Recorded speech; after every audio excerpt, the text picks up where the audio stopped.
औषधे चिन्तयेद्विष्णुम् भोजने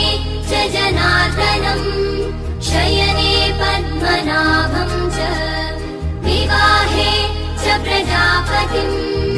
युद्धे चक्रधरम् देवम् प्रवासे च त्रिविक्रमम् नारायणम् तनुत्यागे श्रीधरम् प्रियसङ्गमे दुःस्वप्ने स्मर